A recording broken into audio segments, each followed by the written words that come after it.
ഇന്ന് ദൈവ സാന്നിധ്യത്തിൽ ഇരിക്കുമ്പം പ്രാർത്ഥന ദൂരത്തിരുന്നോ അടുത്തിരുന്നോ ഓൺലൈനിലൂടെയോ അല്ലാതെയോ കേൾക്കുമ്പോൾ ഓർത്തുകൊള്ളുക, ഇത്രയും നാൾ വലിയ പ്രശ്നമാണ്, പ്രതിസന്ധിയാണ്, ഇതൊന്നും മാറാൻ പോകുന്നില്ല, ഇതൊക്കെ ഇങ്ങനെയൊക്കെ പോകത്തുള്ളൂ എന്ന് ചിന്തിച്ച കാര്യത്തിൽ ആദ്യത്തെ മാറ്റത്തിന്റെ അടയാളം ദൈവം വെളിപ്പെടുത്താൻ തുടങ്ങും.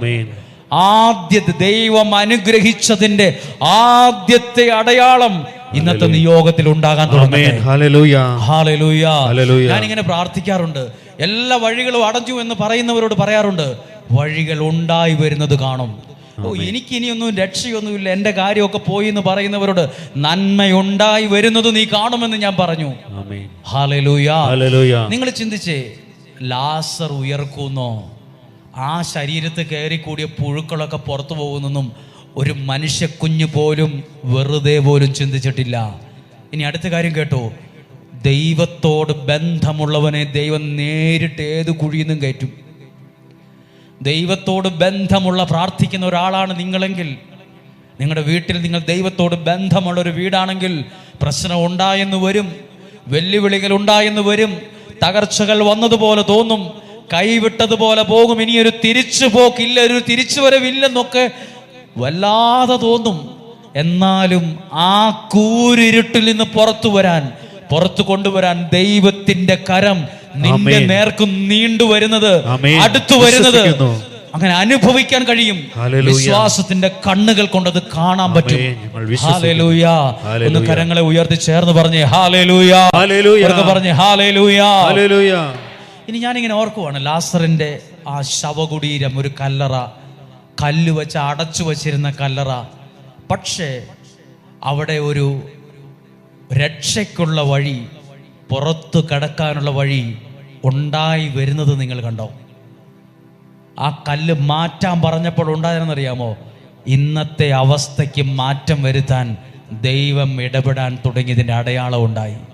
വെറുതെ പ്രാർത്ഥിച്ചു പോവല്ല, മാറ്റത്തിൻ്റെ ഒന്നാമത്തെ അടയാളം മനസ്സിലാക്കിയിട്ട് അടുത്ത സ്റ്റെപ്പിലേക്ക് പോകുന്നത്. ഇന്നൊരു അനുഗ്രഹത്തിൻ്റെ തുടക്കം ഇടുന്ന ദിവസമാണ്.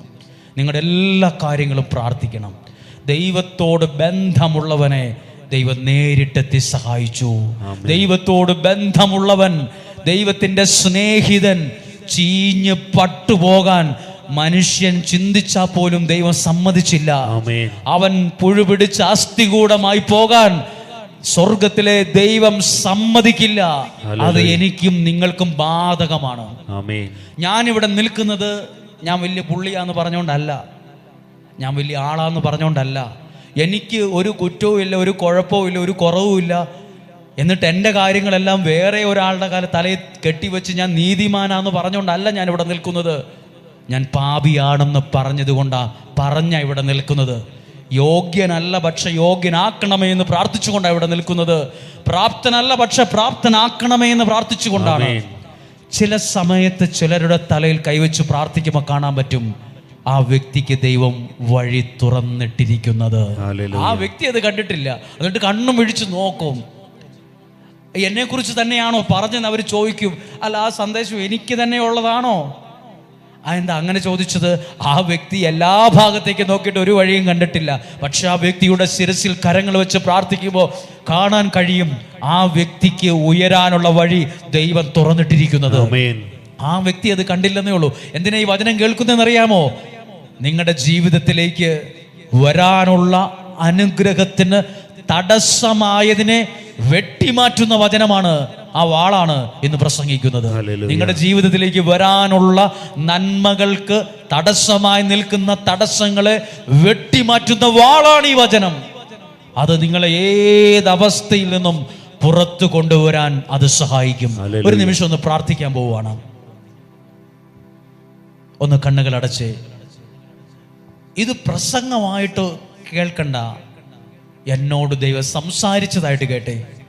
നിങ്ങൾ ചിന്തിച്ചേ, യേശുവിന് അവിടെ ഇരുന്ന് പറഞ്ഞാൽ പോരായിരുന്നോ? ലാസറിന്റെ കാര്യമൊക്കെ നമുക്ക് നോക്കാമെന്ന് പറഞ്ഞാൽ പോരോ? അല്ല, നടന്ന് നടന്ന് നടന്ന് ലാസറിന്റെ ആ വീട്ടിലെത്തി. സങ്കടമുള്ള ആ വീട്ടിൽ നിന്ന് യേശു എത്തി. നിങ്ങളൊരു നിയോഗം എഴുതിയിട്ടല്ലേ പ്രാർത്ഥിച്ചത്? ആ നിയോഗത്തിൽ ഇന്ന് ദൈവശക്തി വരുന്ന ദിവസമാ. ആ കുടുംബത്തെ ഓർത്തല്ലേ നിങ്ങൾ ഭാരപ്പെടുന്നത്? ആ രോഗം ഓർത്തല്ലേ നിങ്ങൾ പേടിക്കുന്നത്? എനിക്കൊരു നന്മ ഉണ്ടാകുമോ എന്നല്ലേ നിങ്ങൾ ചിന്തിക്കുന്നത്? പ്രാർത്ഥിച്ച വിഷയത്തിലേക്ക് ദൈവത്തിൻ്റെ കാലുകൾ, ദൈവത്തിൻ്റെ ശക്തി അടുത്തടുത്ത് വരുന്നത് ഒന്നറിയാൻ കഴിയുമോ?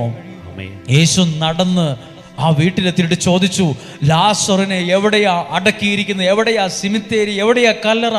അവർ ചൂണ്ടിക്കാണിച്ചു, ദേ അവിടെയാണ്. യേശു ആ സ്ഥലത്തേക്ക് ചെന്നു. എവിടെ, എന്തിനെ ഓർത്താണോ ആ വീട് വിഷമിച്ചത്? എന്തിനെ ഓർത്താണോ അവർ കരഞ്ഞ് തളർന്ന് തലകുനിച്ചിരുന്നത്? ആ വിഷയത്തെ പരിഹരിക്കാൻ ഇപ്പോൾ ദൈവം അവിടെ എത്തി. നിങ്ങൾ എന്ത് കാര്യത്തിനെ ഓർത്താ വിഷമിച്ചിരിക്കുന്നത്? ഇനി ആരിടപെട്ടിട്ടും ഒരു പരിഹാരം ഉണ്ടാകാൻ പോകുന്നില്ല, എനിക്ക് വലിയ വിശ്വാസമൊന്നുമില്ല എന്നൊക്കെ ആയിരിക്കും ബുദ്ധി പറയുന്നത്. പക്ഷെ ബൈബിൾ പറയുന്നു, ദൈവത്തിന്റെ സാന്നിധ്യം പറയുന്നു, അവിടെ ഒരു വിടുതൽ ഉണ്ടാകാൻ ദൈവം നിന്റെ നേർക്ക് അടുത്തു വരികയാണ്. ദൈവം നിന്റെ ആ ഒരു കാര്യത്തിന്റെ അടുത്ത് വന്ന് നിൽക്കുകയാണ്. എന്നിട്ട് പറയുകയാണ്, ഇവിടെ ഒരു സാരമില്ല, കുഴപ്പമില്ല, സംഭവിച്ചതൊക്കെ സാരമില്ലെന്ന് പറഞ്ഞിട്ട് ഒരാശ്വാസവാക്ക് പറയുകയല്ല, അവിടെ വിടുതലിന്റെ ഒരു അനുഗ്രഹത്തിന്റെ വാതിലിനെ തുറക്കാൻ ആവശ്യപ്പെടുകയാണ്.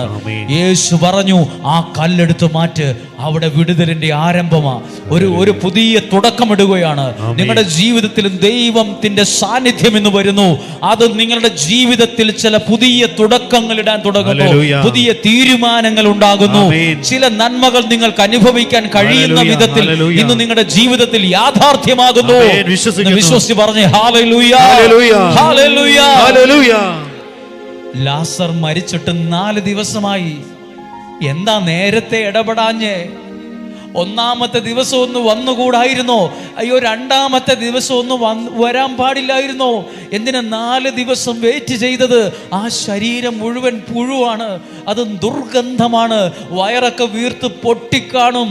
ഇപ്പോൾ കാണാൻ പറ്റുന്ന ഒരു നിലയിലായിരിക്കില്ല ലാസറിന്റെ ശരീരമുള്ളത്. അതുകൊണ്ട് സഹോദരി പറഞ്ഞു, കല്ല് മാറ്റണോ? യേശുവിനൊരു പദ്ധതി ഉണ്ടായിരുന്നു. ഇതെനിക്ക് നിങ്ങൾക്കൊരു പാഠമാ. ദൈവത്തോട് ബന്ധമുള്ളവനെ സഹായിക്കാൻ യേശു നേരിട്ട് വന്നത് കണ്ടോ? നിങ്ങൾക്കോ എനിക്കോ ഒരു വിഷയമുണ്ടെങ്കിൽ ആരും സഹായിക്കാൻ വന്നില്ലേലും എൻ്റെ ദൈവം എന്നെ സഹായിക്കാൻ നേരിട്ടെത്തും. നേരിട്ടെത്തും. എൻ്റെ നാട്ടിലുള്ള ഒരു പ്രശ്നമാ, എൻ്റെ വീട്ടിലുള്ള ഒരു പ്രശ്നമാ, നിന്നെ സഹായിക്കാൻ ദൈവം നേരിട്ട് നിന്റെ അടുത്തെത്തും. നീ ഒരിക്കലും ഓർത്തോ, ദൈവത്തോട് ബന്ധമുള്ളവൻ ചീഞ്ഞു പുഴുവായി അസ്ഥികൂടമായി എന്നല്ല. അവൻ ഏതവസ്ഥയിൽ പോയെന്ന് തോന്നിയാലും ആ അവസ്ഥയിൽ നിന്ന് പുറത്തു കൊണ്ടുവരാൻ ദൈവം ജീവിതത്തിൽ ഇടപെടുവാൻ തുടങ്ങി. അത് തന്നെ ഇന്നും സംഭവിക്കണം, അത് തന്നെ ഇന്നും നടക്കണം. ഇതേ അത്ഭുതം എൻ്റെ ജീവിതത്തിൽ നടക്കണം, ഇതേ അത്ഭുതം എൻ്റെ നിയോഗത്തിൽ നടക്കണം. നിങ്ങളൊന്ന് പ്രാർത്ഥിക്കാൻ തുടങ്ങാമോ? ഇതേപോലത്തെ പല കാര്യത്തിലും ഞാനും ചീഞ്ഞിരിക്കുകയാണ്. പല കാര്യത്തിലും ഇനി എനിക്കൊരു തിരിച്ചുവരവുണ്ടോ ഇല്ലയോ എന്ന് എനിക്ക് അറിയത്തില്ല. എനിക്കൊരു നല്ല ഭാവി ഉണ്ടെന്ന് എനിക്ക് തോന്നുന്നില്ല. ഈ വ്യക്തി ഒരു മാറ്റം ഉണ്ടോ എനിക്ക് തോന്നുന്നില്ല. എൻ്റെ ബുദ്ധി കൊണ്ടൊന്നും ഇനി നടക്കത്തില്ല. ആ വിഷയത്തിൽ ദൈവം ഇന്ന് ഇടപെടാൻ തുടങ്ങുമ്പോൾ നീ പുറത്തു വരുന്നത് ഒരു അത്ഭുതമായിട്ടായിരിക്കും. ലാസർ ആ കല്ലറയിൽ നിന്ന് പുറത്തു വന്നത് പകുതി ശരീരഭാഗങ്ങൾ ഇല്ലാതെയല്ല, പുഴു പിടിച്ചൊരു ശരീരത്തോടെ ദുർഗന്ധത്തോടെയല്ല, ഒരു പുതുപുത്തൻ മനുഷ്യനായി അല്ല, ഒരു അത്ഭുതത്തോടെയാ വന്നത്. ദൈവത്തോട് ബന്ധമുള്ളവൻ ഏതു കുഴിയിൽ നിന്നും ഒരു അത്ഭുതത്തോടെ പുറത്തു വരാൻ തുടങ്ങും. ആളുകൾ ചോദിക്കും, എങ്ങനെ സംഭവിച്ചു, ഇതെങ്ങനെ നടന്നു? ദൈവത്തിന്റെ ശക്തിയാണ് ഈ വിധത്തിൽ നിന്നെ സഹായിച്ചത്. ഇത് വായിക്കുമ്പോൾ എനിക്ക് തോന്നിയ ഒരു കാര്യമുണ്ട്. ഈ വിധത്തിൽ ഇതേപോലെ സഹായിക്കുന്ന ഒരു ദൈവമാ എൻ്റെ ദൈവവും. ഇതുപോലെ മാറ്റം വരുത്താൻ കഴിവുള്ള ഒരു ദൈവം വേറെ ഇല്ല. അങ്ങനെയെങ്കിൽ ഒരു നിമിഷം ഒന്ന് സന്തോഷത്തോടെ ഒന്ന് എഴുന്നേറ്റ് നിൽക്കാമോ? ഒരു നിമിഷം ഒന്ന് പ്രാർത്ഥിക്കാമോ? ഒരു നിമിഷം ഒന്ന് പ്രാർത്ഥിച്ചേ. ദൈവത്തോട് ബന്ധമുള്ള എൻ്റെ കുടുംബം ചീഞ്ഞു പോകുന്ന ആരാ പറഞ്ഞത്? ദൈവത്തോട് ബന്ധമുള്ള എൻ്റെ മക്കൾ നഷ്ടപ്പെട്ടു പോകുന്ന ആരാ പറഞ്ഞത്? ദൈവത്തോട് ബന്ധമുള്ള എൻ്റെ ആരോഗ്യം നശിച്ചു പോകുന്ന ആരാ പറഞ്ഞത്? എനിക്കിന്ന് പ്രശ്നമുണ്ട്, പ്രതിസന്ധിയുണ്ട്, വെല്ലുവിളിയുണ്ട്. സത്യമാ, വേണേ ചോദിക്കാം, ദൈവത്തോട് ബന്ധം ഉണ്ടായിട്ട് നിനക്ക് ഇതൊക്കെ വന്നില്ലേ? ദൈവത്തോട് ബന്ധം ഉണ്ടായിട്ട് നിനക്ക് ഇങ്ങനെ ഒരു അവസ്ഥ വന്നില്ലേ? വന്നാൽ കൂടി എനിക്ക് നല്ലൊരു ഹൃദയത്തിൽ ഉറപ്പുണ്ട്, ഈ അവസ്ഥയിൽ നിന്ന് എന്റെ ദൈവം എന്നെ ചുമ്മാതെ പുറത്തു കൊണ്ടുവരുമെന്നല്ല, അത്ഭുതമായി പുറത്തു കൊണ്ടുവരും. എന്നെ ഒരു ദൈവം ഒരു അത്ഭുതമാക്കി മാറ്റും. എന്റെ ദൈവം എന്നെ ഒരു അത്ഭുതമാക്കി മാറ്റും. എന്റെ കുടുംബം ഒരിക്കലും തകർന്നു പോകാൻ സമ്മതിക്കില്ല. എന്റെ മക്കൾ വഴിതെറ്റി പോകാൻ ദൈവം സമ്മതിക്കില്ല. എവിടെയും പട്ടുപോകത്തില്ല, എവിടെയും ചീഞ്ഞു പോകില്ല. ദൈവത്തോട് ബന്ധമുള്ള ലാസർ അത്ഭുതമായി ഉയർത്തു വരുന്നത് കണ്ടില്ലേ? ഇതുപോലെ ചില നന്മകൾ ഉണ്ടായി വരുന്നത്, നിങ്ങളുടെ ജീവിതത്തിൽ ചില അത്ഭുതങ്ങൾ സംഭവിക്കുന്നത് ഇപ്പോൾ വിശ്വാസത്തിൽ കാണുന്നു. ഒരു നിമിഷം ശ്രദ്ധിച്ച് എല്ലാവരും ഒന്ന് പ്രാർത്ഥിച്ച്. ചിലപ്പോൾ നിങ്ങളുടെ വീട് ഒന്ന് മനസ്സിൽ കണ്ടിട്ട് അയ്യോ എന്തൊരു വീടാ, ഒരു സമാധാനവും ഇല്ലാത്ത വീട്, വഴക്കുള്ള വീട്, അസ്വസ്ഥതയുള്ള വീട്, നിലവിളി ഉയരുന്ന വീട്. അപ്പുറത്തെ വീട്ടുകാർ ചോദിക്കുക എന്താണെന്നറിയില്ല, ആ വീട്ടിൽ എന്നും വഴക്കാണ്. അതാണോ നിങ്ങളുടെ വിഷമം? എന്നാൽ ആ വീട്ടിൽ സമാധാനം നിറയുന്നത്, ആ കുടുംബത്തെ സഹായിക്കാൻ ദൈവം ആ വീടിന്റെ അടുത്തേക്ക് വരുന്നത് ഒന്ന് വിശ്വാസത്തിൽ കണ്ടിട്ട്, ആ വീട്ടിന്റെ മേൽ നിറഞ്ഞു നിൽക്കുന്ന ഒരു സമാധാനത്തെ കണ്ട്, ആ വീട് മുഴുവൻ ചുറ്റി നിൽക്കുന്ന ഒരു ദൈവ സാന്നിധ്യത്തെ കണ്ട്, ആ വഴക്ക് മാറും, ആ പ്രയാസം മാറും, ആ വെല്ലുവിളി മാറും. ഞാനാണോ വലുത്, പുള്ളിയാണോ വലുതെന്നുള്ള ചിന്ത മാറും. നിങ്ങളുടെ മേൽ ഒരു അത്ഭുത സൗഖ്യം വന്നു വീഴും. വാളുപോലെ ഈ വചനം വരും, വാളുപോലെ ഈ വചനം കുടുംബത്തിൽ വരും. അത്ഭുതം ചെയ്യാൻ ദൈവം തയ്യാറാണ്. കരങ്ങൾ ഉയർത്തി പ്രാർത്ഥിക്കാൻ തുടങ്ങുമ്പോ എന്നോട് ഒന്ന് രണ്ട് പേര് പറഞ്ഞേ, പ്രാർത്ഥിക്കുമ്പോൾ ഉറങ്ങിപ്പോവാണ്, പ്രാർത്ഥിക്കാൻ പറ്റുന്നില്ല, ശ്രദ്ധിക്കാൻ പറ്റുന്നില്ല, ചുമ്മാ വാ കൊണ്ട് പ്രാർത്ഥിച്ചാൽ ഉറങ്ങിപ്പോകും, ചുമ്മാ എന്തെങ്കിലുമൊക്കെ ഇങ്ങനെ ചൊല്ലിക്കൊണ്ടിരുന്നാൽ വാടിപ്പോകും, മനസ്സ് വേറെ സ്ഥലത്ത് പോകും. എന്നാൽ പ്രാർത്ഥിച്ചത് 5 മിനിറ്റേ ഉള്ളൂ. പ്രാർത്ഥിക്കുന്ന കാര്യം ഒരു TV സ്ക്രീനിൽ എന്ന പോലെ മനസ്സിൽ കാണാൻ പറ്റുമോ? ഒരു കുഞ്ഞു പോലും ഉറങ്ങത്തില്ല. പ്രാർത്ഥിക്കുന്ന കാര്യം മനസ്സിൽ കാണണം. അത് ഈ ക്യാമറ എൻ്റെ നേർക്ക് ഫോക്കസ് ചെയ്ത് വച്ചിരിക്കുന്നത് പോലെ എൻ്റെ പ്രാർത്ഥന മുഴുവൻ ഞാൻ എൻ്റെ കുടുംബത്തെ ഫോക്കസ് ചെയ്ത് വെച്ചിരിക്കുകയാണ്. പിന്നെ ആരാ ഉറങ്ങുന്നു? പിന്നെ എങ്ങനെ എൻ്റെ ചിന്ത മാറുന്നത്? പിന്നെ എങ്ങനെ എൻ്റെ ഭാവന പോകുന്നത്? ഞാൻ 2 മിനിറ്റേ പ്രാർത്ഥിച്ചുള്ളതിലും ഞാൻ ഈ ക്യാമറ ഫോക്കസ് ചെയ്തതുപോലെ ഞാൻ പ്രാർത്ഥിച്ചത് ആ വ്യക്തിയുടെ മാറ്റത്തിനാണ്. ഇവിടെ വരുന്നവർ അനുഗ്രഹിക്കപ്പെടുക എന്നുള്ള ഫോക്കസിലാണ് ഞാൻ പ്രാർത്ഥിക്കുന്നത്. ഞാൻ വിശ്വാസത്തിൽ കാണുന്നുണ്ട് ഇവിടെ വന്ന് പ്രാർത്ഥിക്കുന്ന ജനങ്ങൾ അനുഗ്രഹിക്കപ്പെടുന്നത്, നിങ്ങളുടെ രോഗങ്ങളെ ദൈവം സൗഖ്യമാക്കുന്നത്, നിങ്ങളുടെ കുഞ്ഞുങ്ങളിൽ ദൈവം ചില നന്മകൾ ഉറപ്പിക്കുന്നത്, നിങ്ങളുടെ കുടുംബത്തിലുള്ള ചില വേദനകൾ ദൈവം വകഞ്ഞു മാറ്റിക്കളയുന്നത്. വിശ്വാസത്തിൽ കണ്ടുകൊണ്ട് പ്രാർത്ഥിക്കുക എന്ന് കണ്ണുകളടച്ച് വിശ്വാസത്തിൽ ഒന്ന് ഇത് കണ്ടേ. ലാസറിന്റെ വീട്ടുകാർ വരെ വിചാരിച്ചു എന്തിനാ ദൈവത്തോട് കുറെ ബന്ധം പുലർത്തിയിരുന്നത്? യേശുവിനോടൊന്നും ഒരു ബന്ധവും വേണ്ടായിരുന്നു. ഞങ്ങൾക്കൊരാവശ്യം വന്നപ്പോൾ ഞങ്ങളുടെ വീട്ടിൽ പോലും വന്നില്ലല്ലോ, ഞങ്ങളുടെ പ്രാർത്ഥന കേട്ടില്ലല്ലോ, ഇത്രയൊക്കെ പ്രാർത്ഥിച്ചിട്ട് എന്താ ഇടപെടാത്തത്, ഇത്രയൊക്കെ ആരാധിച്ചിട്ട് എന്താ എൻ്റെ പ്രശ്നം മാറാത്തത്?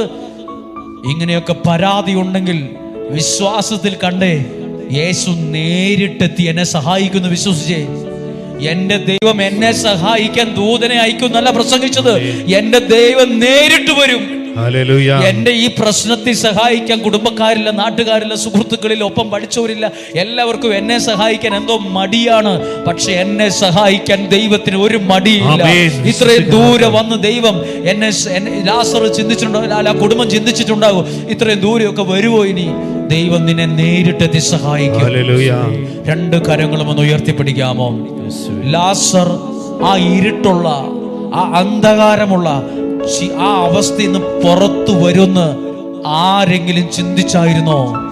നിങ്ങൾ ചിന്തിച്ച നമ്മൾ നമ്മുടെ അവസ്ഥയെ നോക്കിയിട്ട് പറയും ഇനി ഒന്നും നടക്കാൻ സാധ്യതയില്ല, ഇനി എങ്ങനെ ശരിയാകാനാണ്, ഇനി എന്തു മാറാനാണ്, ഇനി എങ്ങനെ നടക്കുമെന്നാണ് ഈ പറയുന്നത്. ഞാൻ പല പ്രാവശ്യം പറഞ്ഞതുപോലെ, അച്ചോ വല്ല നടക്കുന്ന കാര്യം വല്ലതും പറ, സംഭവിക്കുന്ന വല്ലോ കാര്യം പറ. നടക്കുന്ന കാര്യങ്ങളാണ് പ്രസംഗിക്കുന്നത്, അല്ല ബുദ്ധി കൊണ്ട് ചിന്തിക്കുമ്പോൾ നോക്കും മരിച്ചു പോയവരെങ്ങനെയാണ്. ഇതെനിക്കൊരു പാഠമാണ്, ഇതെന്നോട് ദൈവം സംസാരിച്ചതാണ്. ഈ അവസ്ഥയിൽ നിന്ന് പുറത്തു കൊണ്ടുവരും. ദൈവത്തിന്റെ സന്നിധിയിൽ ദൈവത്തിന്റെ അനുഗ്രഹത്തിന് പട്ടിണിയില്ല, ക്ഷാമമില്ലെന്ന് ദൈവത്തിന് നിന്നെ അനുഗ്രഹിക്കാൻ സമൃദ്ധിയായ നന്മകളുണ്ട്. രണ്ട് കരങ്ങളും ഉയർത്തി അല്പനേരം അധരം തുറന്ന് സ്തുതിച്ച് പ്രാർത്ഥിച്ചു.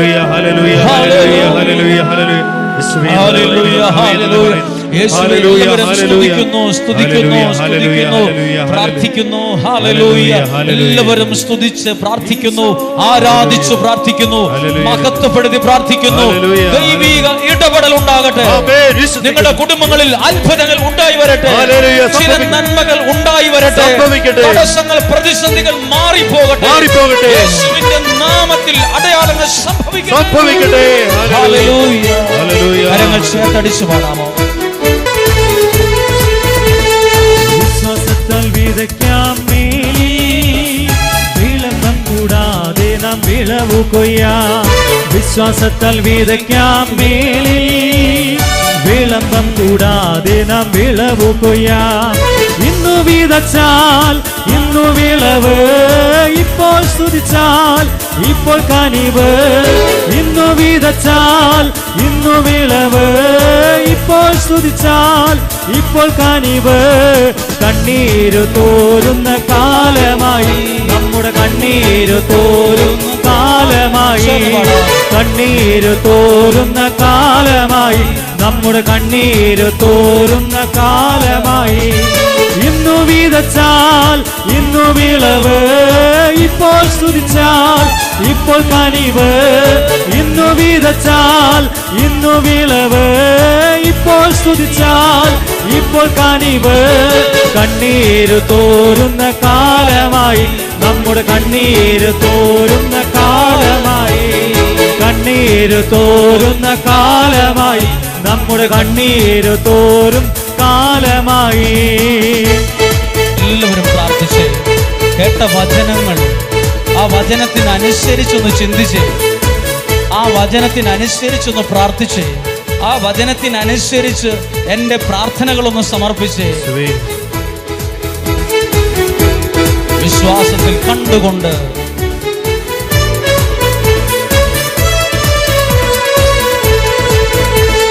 കർത്താവിന്റെ കരത്തിൻ കീഴിൽ താഴ്മയോടെ നമുക്ക് നിൽക്കാം. തക്ക സമയത്ത് അവൻ ഉയർത്തും, തക്ക നേരത്ത് അവൻ ഉയർത്തും. കർത്താവിന്റെ കരത്തിൻ കീഴിൽ താഴ്മയോടെ നമുക്ക് നിൽക്കാം. തക്ക നേരത്ത് അവൻ ഉയർത്തും, തക്ക നേരത്ത് അവൻ ഉയർത്തും. കരങ്ങൾ ഉയർത്തിയോ നടിക്കാമോ? ഇന്നു വിതച്ചാൽ ഇന്നു വിളവ്, ഇപ്പോൾ സ്തുതിച്ചാൽ ഇപ്പോൾ കനിവ്. ഇന്നു വിതച്ചാൽ ഇന്നു വിളവ്, ഇപ്പോൾ സ്തുതിച്ചാൽ ഇപ്പോൾ കനിവ്. കണ്ണീര് തോരുന്ന കാലമായി, നമ്മുടെ കണ്ണീര് തോരുന്ന കാലമായി. കണ്ണീര് തോരുന്ന കാലമായി, നമ്മുടെ കണ്ണീര് തോരുന്ന കാലമായി. ഈ സമയം ഞങ്ങൾ പ്രാർത്ഥിക്കുന്നത് ഈ പാടിയതുപോലെ തന്നെയാണ്. ഞങ്ങളുടെ കണ്ണുനീര് മാറാൻ സമയമായി. അതുകൊണ്ടാണ് ഞങ്ങൾ ഇന്ന് പ്രാർത്ഥിക്കുന്നത്. ഞങ്ങൾക്കറിയാം ഞങ്ങൾ അനുഗ്രഹിക്കപ്പെടുമെന്ന്, ഞങ്ങൾക്ക് വിശ്വാസമുണ്ട് ഞങ്ങളുടെ പ്രാർത്ഥന കേൾക്കുമെന്ന്. വാഗ്ദാനങ്ങൾ പാലിക്കാനായി ദൈവം ഒരു നാളും കാലതാമസം വരുത്തുകയില്ല. വാഗ്ദാനങ്ങൾ പാലിക്കാനായി ദൈവം ഒരു നാളും കാലതാമസം വരുത്തുകയില്ല. വിശ്വാസിയോ വാഗ്ദാനങ്ങൾ നാളെയല്ല ഇന്ന് തന്നെ അനുഭവിക്കും. വിശ്വാസിയോ വാഗ്ദാനങ്ങൾ നാളെയല്ല ഇന്നു തന്നെ അനുഭവിക്കും.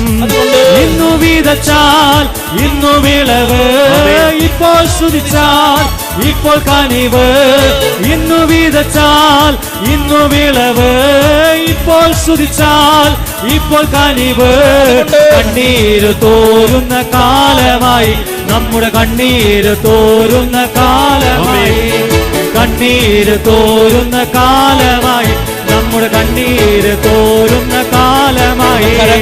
രോഗങ്ങൾ അകലുന്ന സമയമായി, ആരോഗ്യം നേരമായി. രോഗങ്ങൾ അകലുന്ന സമയമായി, ഏറ്റെടുക്കണമേ. യേശുവിന്റെ നാമത്തിലേക്ക് യേശുവിന്റെ നാമത്തിൽ നിന്ന് പ്രാർത്ഥിക്കുന്നു. ഒരു അത്ഭുതം എന്നിൽ നടക്കുവാൻ സമയമായി ഞാൻ വിശ്വസിക്കുന്നു. പ്രശ്നങ്ങൾ മാറുന്ന നേരമായി, കണ്ണീരു തോരുന്ന കാലമായി, കഷ്ടങ്ങൾ മാറുന്ന സമയമായി.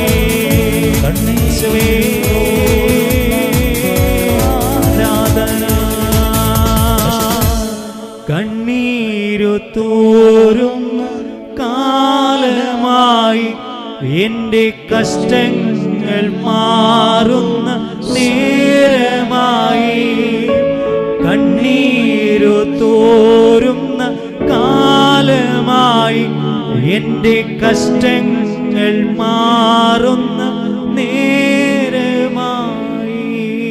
ഈ പാട്ടിനോടൊപ്പം ഒന്ന് ചിന്തിച്ച് ഒന്നും കൂടെ ഒന്ന് പ്രാർത്ഥിക്കാം. നിങ്ങളുടെ ചില വിഷയങ്ങൾ ഇന്ന് ഇരുട്ടിലാണ്. അതിൽ നിന്ന് പുറത്തു കൊണ്ടുവരാൻ ദൈവത്തിൻ്റെ ഇടപെടൽ ഇന്നുണ്ടാകണം. ഞാൻ ചുമ്മാ ഒരു വാക്ക് പറയുവല്ല, ഒരു ഭംഗി വാക്കല്ല ഇത്, ഒരു ചടങ്ങായിട്ട് ചെയ്യുന്നതുമല്ല. ഇത് ഉള്ളിൻ്റെ ഉള്ളിൽ നിന്ന് പ്രസംഗിച്ച് പാടുന്ന പ്രാർത്ഥിക്കുന്ന സമയം. ഇതിനകത്തൊക്കെ ഒരു ജീവനുണ്ട്. ഇതൊരു പ്രോഗ്രാമായിട്ടല്ല. നിങ്ങൾ ഓരോരുത്തരും ദൈവത്താൽ അനുഗ്രഹിക്കപ്പെടുന്നത് ഇങ്ങനെ കണ്ടോണ്ടാ പ്രാർത്ഥിക്കുന്നത്. വിശ്വസിക്കുന്നു. നിങ്ങളുടെ മേൽ ദൈവത്തിന്റെ സാന്നിധ്യം വരുന്നത് കണ്ടുകൊണ്ടാ പ്രാർത്ഥിക്കുന്നത്. വിശ്വസിക്കുന്നു. ആ കടബാധ്യതയൊക്കെ മാറിപ്പോകുന്നതും വിശ്വസിക്കുന്നു. നിങ്ങളുടെ കുഞ്ഞുങ്ങൾ നല്ലൊരു നിലയിൽ ദൈവം എത്തിക്കുന്നതും അനുഗ്രഹമുള്ളൊരു ഭാവി അവർക്കുണ്ടാകും. വിശ്വസിക്കുന്നു. വാക്കിലല്ല, ഉള്ളിൻ്റെ ഉള്ളിൽ അതങ്ങ് കണ്ട് പ്രാർത്ഥിക്കുവാണ്. വിശ്വസിക്കുന്നു. അതെല്ലാം അനുഗ്രഹത്തിന് കാരണമാകും. ഞാനൊരു കാര്യം പ്രാർത്ഥനയിൽ ചോദിച്ചോട്ടെ.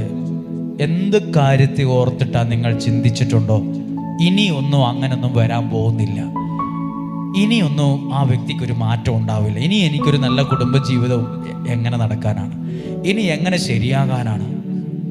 ആ വിഷയം അവിടെയാണ് ആ കല്ലുരുട്ടി മാറ്റി അത്ഭുതത്തോടെ ലാസർ തിരിച്ചു വന്നതുപോലെ നിങ്ങൾ ഒരിക്കലും ചിന്തിക്കത്തില്ല ഇനിയൊക്കെ ഒരു തിരിച്ചുവരവ് ഉണ്ടാവുമോ, ഇനി എൻ്റെ ബിസിനസ്സൊക്കെ ചെയ്യാൻ എനിക്ക് പറ്റുമോ, ഇനി എനിക്ക് അങ്ങനെയൊക്കെ ജീവിക്കാനൊക്കെ പറ്റുമോ?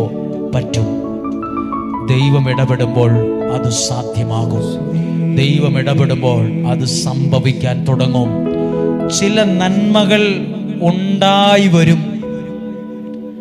ചെങ്കടലിന്റെ സമീപത്ത് നിൽക്കുമ്പോൾ ഒരു വഴിയും ഇല്ലായിരുന്നു, പക്ഷെ അവർ കണ്ടു വഴി ഉണ്ടായി വരുന്നത്. വഴി ഉണ്ടാക്കുന്നൊരു ദൈവകരം അവിടെ കണ്ടു. വഴി ഉണ്ടാക്കുന്ന ദൈവമുണ്ട്. വഴി ഉണ്ടായി വരും. പോകാനുള്ള വഴി, മുന്നോട്ട് ജീവിക്കാനുള്ള സാഹചര്യങ്ങൾ തെളിഞ്ഞു വരും. ഹല്ലേലൂയ. പരിശുദ്ധാത്മാവ് അതിനായി നമ്മെ സഹായിക്കും. ആമേൻ. ഇരിക്കാം.